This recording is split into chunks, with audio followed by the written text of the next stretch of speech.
ఎన్నో సంవత్సరాలు చూశారు కానీ కార్యకర్తలపైన దాడులు, హింసా రాజకీయాలు, అక్రమ కేసులు, వేధింపులు, కడాన సోషల్ యాక్టివిస్టులు కూడా ఇష్టానుసారంగా కేసులు పెట్టి హెరాస్ చేస్తే నిద్రపోకుండా వాళ్ళు కాపాడుకున్నాం. ఇంకొక పక్కన అన్ని పార్టీలకు 3 పార్టీలకు అనుభవం ఉంది. ఈరోజు మీరు చూస్తే ప్రాణాలు తీస్తూ అరాచకంగా ప్రవర్తిస్తూ తెలుగుదేశం పార్టీలో ఒక ఉదాహరణ చూసినప్పుడు అన్ని పార్టీలకు వర్తిస్తుంది.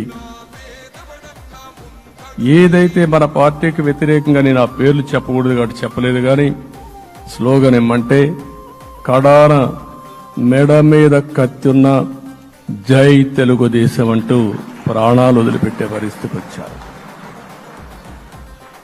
ఇది ఊహించని పరిణామాలు ఇవన్నీ. ఇప్పుడు కూడా కళ్ల ముందర తిరిగే పరిస్థితి వస్తుంది.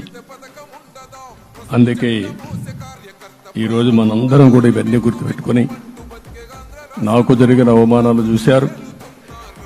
నేను అందుకే మా కుటుంబానికి జరిగిన అవమానంతో నేను కూడా భరించలేక బయట వచ్చినప్పుడు ఒకటే శపథం చేసి వచ్చాను. ఆ శపథం ఇది గౌరవ సభ కాదు, ఇది కౌరవ సభ.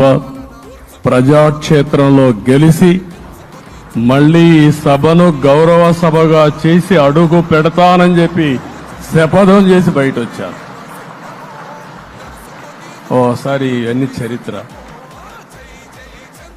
ఆ శపథాన్ని ప్రజలు గౌరవించారు. గౌరవించిన ప్రజల్ని నిలబెట్టే బాధ్యత మనందరిపైన ఉంది.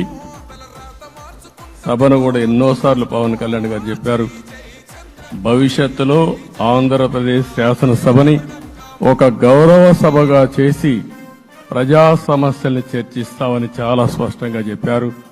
అలాంటి బ్రహ్మాండమైన వాతావరణం క్రియేట్ అవుతుంది.